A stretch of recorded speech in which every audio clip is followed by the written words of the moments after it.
Halo semuanya, aku Herunisa Berliani Sukaswadi dengan NIM G00230910 dari kelompok B1. Jadi kali ini aku mau nyampein materi Inhal blok 2.1. Nah, materinya dia itu tuh tentang tipe pelvis yang cocok untuk seorang wanita ngelahirin secara per vagina.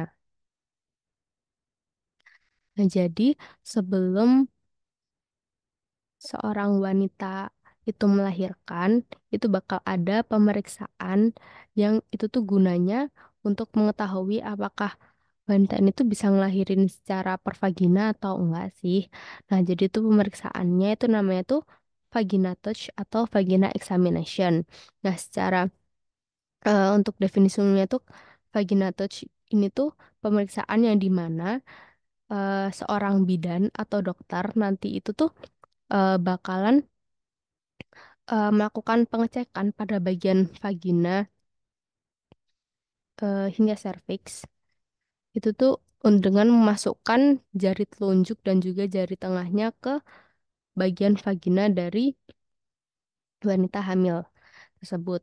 Nah, untuk tata caranya, eh, yang pertama itu tuh ada yang namanya itu inspeksi atau apa namanya sebelum seorang bidan atau dokter memasukkan jarinya itu harus dicek dulu bagian eh, genital eks- eksternalnya, yaitu dari labium, labiumnya, ostiumnya, glansnya, atau mons pubisnya, atau vestibulum vaginanya tuh dicek dulu. Dia tuh adakah yang abnormal pigmennya, atau ada lesi, atau ada massa, atau yang hal-hal yang abnormal seperti itu.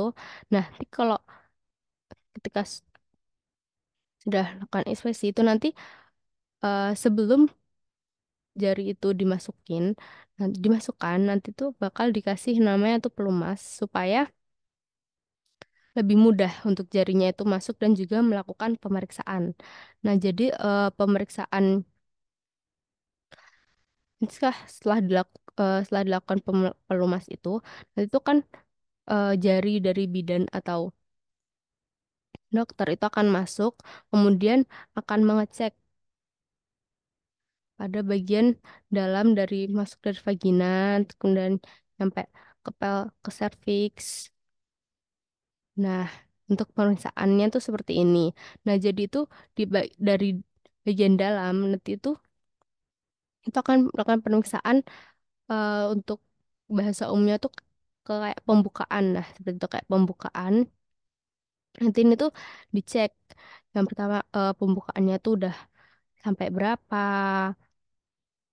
atau enggak bisa juga itu tuh untuk ngeraba kira-kira itu tuh di bagian bawah atau bagian serviks ini tuh bagian kepala atau bukan. Nah kan kalau misalnya se- mau ngelahirin tuh kan otomatis posisi bayinya itu kan harus bagian bawah itu kan yang kepala supaya bayi itu juga bisa lahir secara pervagina seperti itu kan. Nah, seperti ini. Atau ini dari variance in presentation ini kan kelihatan. Ya ini. Kan kalau untuk yang normal ya kan seharusnya seperti ini kan untuk posisi bayinya. Kalau posisi bayinya misalnya seperti yang ketika diraba, ketika jari itu masuk kan meraba sepertinya bukan kepala atau bagian-bagian lain yang teraba otomatis wanita yang hamil itu tuh nggak bisa untuk lahirin secara pervagina. Jadi otomatis harus dilakuin secara sesar seperti itu. Oke, kita next. Nah, selain untuk pemeriksaan selain itu, nah sebenarnya itu juga ada yang namanya tuh bidang Hodge.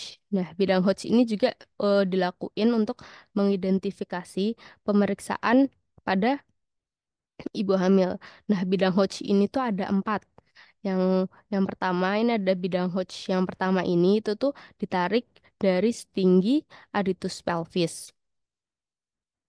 Kemudian ada bidang Hodge yang kedua ini dia itu tuh ditarik melalui tipe bawah simfisis os pubis dan sejajar dengan bidang Hodge 1. Nah, kemudian ada bidang Hodge 3 yang ini tuh ditarik setinggi spina ischiadica dan sejajar dengan bidang Hodge 1. Nah, kemudian juga yang terakhir ada bidang Hodge 4 yang dia tuh ditarik setinggi os coccygeus dan sejajar dengan bidang Hodge 1, 2, dan juga 3. Jadi, bidang Hodge 1, 2, 3, 4 ini tuh sejajar. Nah, selanjutnya ini untuk ciri-ciri pelvis atau tipe-tipe pelvis. Nah, jadi untuk tipe pelvis sendiri itu tuh ada empat.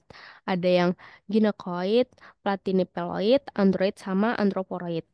Nah, untuk yang pelvis ginecoid, dia itu tuh bentuknya itu tuh hampir bulat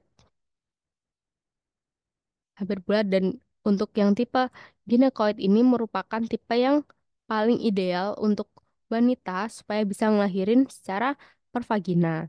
Nah, selanjutnya ada yang tipe android. Nah, tipe android ini tuh ukuran konjugata vera anatomikanya itu sedikit lebih panjang daripada diameter diameter transversanya. Nah, untuk yang tipe ini tuh yaitu lebih idealnya tuh untuk yang laki-laki atau pria. Nah, kemudian ada yang tipe platip platypeloid. Nah, dia ini tuh ukuran conjugata vera anatomikanya dia tuh lebih pendek daripada diameter transversanya. Terus juga ada tipe yang anthroporoid. Nah, tipe anthroporoid ini tuh ukuran conjugata vera anatomikanya dia tuh lebih panjang daripada diameter transversanya. Nah, untuk yang platypeloid dia itu tuh disebut juga dengan pelvis melebar, sedangkan kalau yang anthroporoid itu disebut dengan pelvis yang menempit. Jadi kalau untuk eh, wanita yang ngelahirin supaya bisa ngelahirin secara pervagina itu tipe idealnya itu yang tipe ginekoid. Oke, sekian dari saya. Dadah.